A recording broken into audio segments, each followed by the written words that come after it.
Nous sommes à présent avec Rodolphe Vial, le fondateur d'ABC Bourse. Bonjour Rodolphe. Bonjour Nicolas. Alors on va faire ensemble un petit point sur les marchés, on va regarder les différents dossiers chauds du moment. On commence par ce feuilleton, la guerre commerciale entre les États-Unis et le reste du monde qui pèse du coup sur l'ouverture des marchés aujourd'hui. Oui, complètement. Une ouverture très prudente sur le CAC 40 puisqu'on progresse vraiment symboliquement de 0,15%.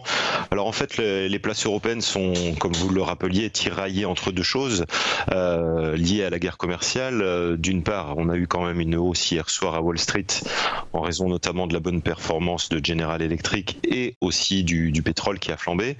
Mais par contre, on a eu une baisse en Asie cette nuit. Alors on se trouve entre ces deux situations et c'est vraiment la guerre commerciale qui reste au cœur des préoccupations.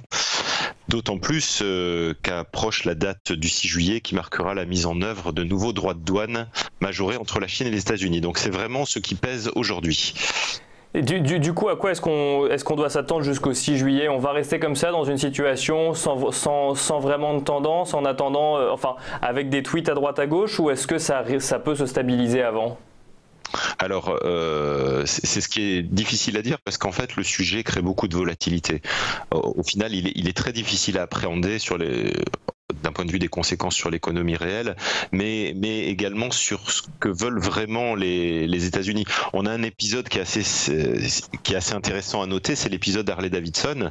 Harley-Davidson va délocaliser sa production et au final, c'est les pays qui sont visés par les taxes de Donald Trump qui vont profiter de cette délocalisation. Donc voilà, c'est dur à mesurer. On a aussi le Canada qui va peut-être instaurer des barrières douanières et des quotas sur l'acier.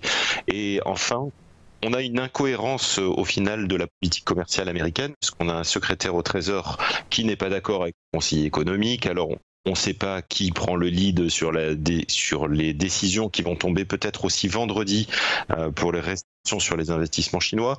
Donc, c'est un sujet très complexe. On a du mal à en cerner bien les contours et donc les marchés qui, par nature, détestent l'incertitude dans ces situations-là se portent mal. Voilà. Alors sans effectivement donner de jugement hâtif puisque ça change un petit peu tous les jours, est-ce que les marchés pourraient avoir tendance à considérer que la stratégie de Donald Trump pourrait se retourner contre lui aujourd'hui, Rodolphe ? En partie, je pense. En tout cas, c'est cette situation totalement instable. Bon, il va falloir à un moment, sans doute, s'asseoir à la table des négociations et puis mesurer bien l'impact que ça aura sur sa propre économie.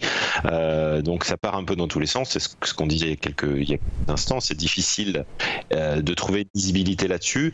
Donc, le marché continue de consolider tranquillement parce que quand on le regarde de près, en fait, si on veut voir précisément le CAC 40 qui intéresse notamment vos auditeurs, il n'y a pas beaucoup de volume, hein. On reste quand même dans un schéma vendeur. Bon, après, on est proche de la fin du trimestre, de la fin du semestre, de la fin du mois. Voilà, il y a beaucoup d'échéances pour les investisseurs professionnels, mais il n'y a pas beaucoup de volume, il n'y a pas de panique, on va dire. Donc, on est plutôt en position d'attente, vraiment. On se rapproche des supports les plus significatifs à court moyen terme.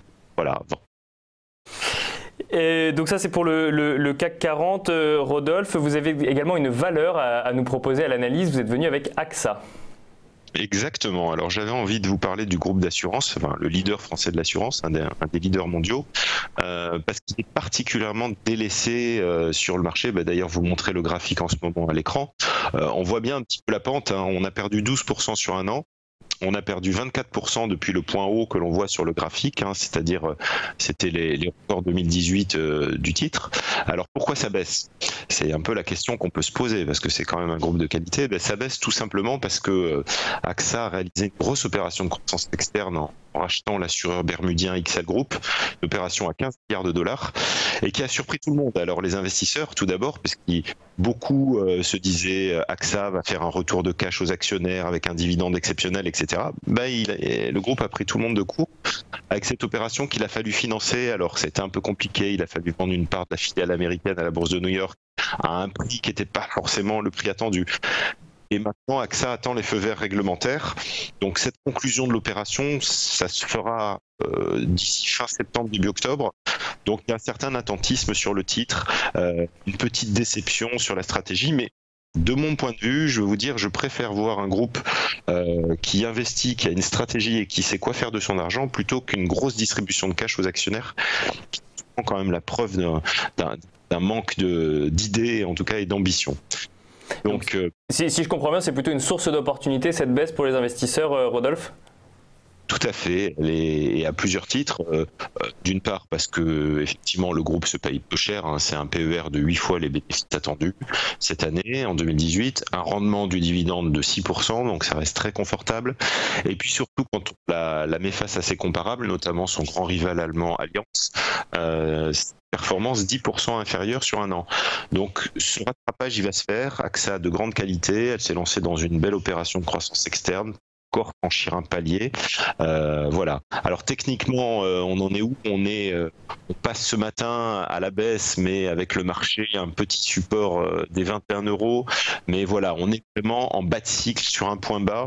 Pour l'investisseur moyen terme, alors c'est pas pour le trader de court terme, 1 ou 2 jours, c'est vraiment sur le titre, sur une perspective de fin d'année, avec un bel objectif de 24 € pour moi, ce qui fait à peu près 20% de potentiel sur les prochains mois sur ce dossier.